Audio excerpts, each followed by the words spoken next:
नमस्कार ममता किचन रो आपण मान को बहुत बहुत स्वागत। आज मु आंबर दीटा रेसिपी तैयारी करी आपण संगे शेयर करी। तेज चलतु देखा गोटे मु आंब चटनी करी जोटा कि आपण स्नैक्स आइटम संगे खाई पारे। आ जोटा खट्टा करी भात अरुआ भात कि बार दिन भी आपण करी खाई पारे।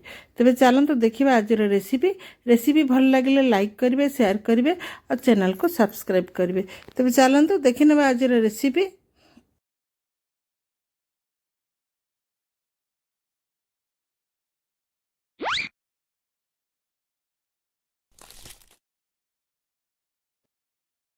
चटनी पे मुझे नहीं गोटे बड़ आंब बड़ा साइजर चोपा छड़ेकरी आ पुदीना पत्र, धनिया पत्र, छोट पियाज जोड़ा उली पियाज कहती छोट छोट आ कंचा लंका रखी, किसी लाल कंचा लंका, किसी ग्रीन कंचा लंका आठी लुण नहीं, आंब अदा रसुण अल्प टे गुड़ नहीं। तो ये सब को मिसेकी आम चटनी तैयारी करवा बहुत टेस्टी निश्चित भाव में आप बनइबे आ 2-3 दिन भी फ्रिज रखी खाई पारे। तेज चलतु आम एगुड़ा सब आम मिसेकी आम ग्राइंड करदे, अल्प पानी देकी मुझे ग्राइंड करदेवी। गोटे ग्राइंडिंग जार नेबी, जार सब गुड़ा मुझे देदेवी। लुण भी मुझे मिसई देती, अल्प पानी देके प्रथमे ग्राइंड करेंगे ना बाटी हेनी, अल्प देवे दरकार पड़े आउ अल्प देवे माने टोटाल आप 2 बड़ चामच एमती देले भी चटनीटा बहुत बढ़िया हे। तो सब गुड़ा मुझे देदेवी जार रे आ ताको ग्राइंड करदेवी।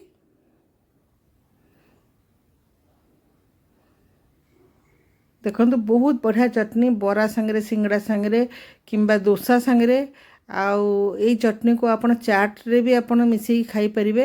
आ बहुत टेस्टी खाया को बनईकी निश्चित बनइबे आ कमेंट रे तो मते निश्चित भाव में जणेबे। तो चलतु सब मु बाटी देइछि एबे गोटे बाउल रे मु ताको काढी देबी।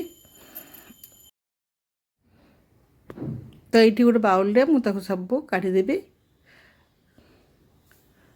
आपन विश्वास करेंगे एते टेस्टी चटनी लगे, आपन चाट संगे भी आपन खाइबे ना बहुत बढ़िया लगे। तबे चलतु ये चटनी तो आमर रेडी हो गला, ताको मु टिके सजई देबी किछि पुदीनार पत्र रे।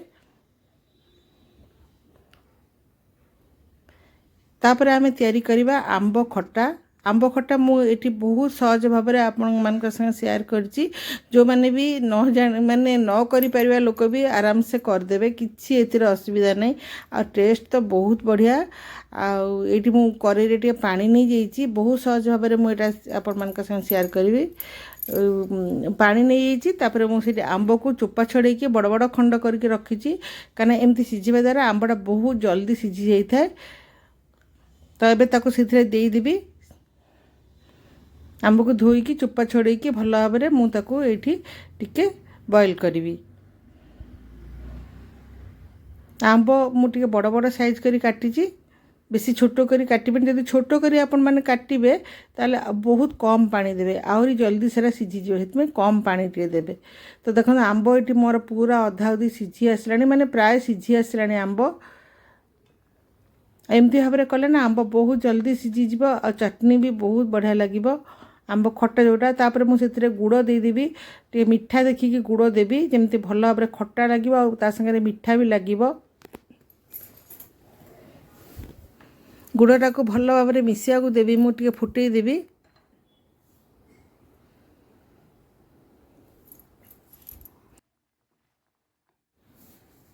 तो ये पूरा भल भाव में गुड़ मिसी जाइए, देखो कलर भी केते बढ़िया आसी।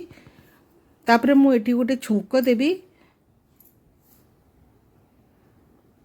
आम तो सब बड़े माने प्रथम छुंक देकी कषि करथाउ, एमती भाव में करंतु देखिए बहुत सहज भाव में बहुत जल्दी तैयारी हो।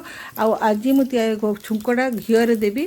तो घी 2 चामच देकी पंचफुटण दे देइछि, सुखिला लंका देइछि आ सेथे टे सोरिष मध्य मिसेइबी। एटी सोरिष आधा चामच सोरिष देइछि, तापरे टिके हिंगु भी मु सेथे देइछि। हिंगु देवा द्वारा खटार बास्ना और टेस्ट बहुत बढ़िया आसे। तापरे टिके भुसंगा पत्र मुझे देदेवी आ तेजपत्र टिके खंड करके 2 फाड़ करके तेजपत्र मध्य देदेवी आ खटारे मु ताको छुंक मारदेवी। देखंतु बहुत टेस्टी लगिबो। आपण एमती करिके 7 दिन भी फ्रिज रे रखिकी खाई परिबे। तापर एटी मु गैस ऊपर को नहीं आसी तापर से मु जीरा लंका गुंड एमती भाजिकी रखी। आपण जीरा लंका गुंड बदल मेथी और पानमहुरी को भी भाजिकी गुंड करके खटारे दे पारिबे, सेटा भी बहुत टेस्ट लागिबो। तो ये खटा तुम पूरा बहुत बढ़िया भाव रेडी होती, बहुत सहज भाव न करवा लोक भी आराम से करदे। आ किछि माने झंझट नहीं ये खटारे, आ किंतु खाइबा को बहुत बढ़िया। देखो खट्टा भी रेडी हो गला आ मोर चटनी भी रेडी हो गला। आशा करछि आपण मानकु निश्चित भाव में दुईटा जाक बहुत भल लागिथिबो। निश्चित बनातु आ कमेंट रे मते कहंतु केमते लागिला। भल लागिले लाइक करिवे, शेयर करिवे आ चैनल रे सब्सक्राइब करिवे। फेसबुक पेज जदि आपण माने जाइकी देखुथिबे पेज को फॉलो करिवे निश्चित भाव में। आपण माने निश्चित भाव में भलरे थांतु, सुस्थ थांतु, बहुत खुशी रे थांतु। आज पई मु एठी ताले रहूची, पुणी आसीबे आपण मानक पाखु किछि नुआ रेसिपी नै कि। सेति पर्यंत मते विदाय दियंतु। नमस्कार, जय जगन्नाथ।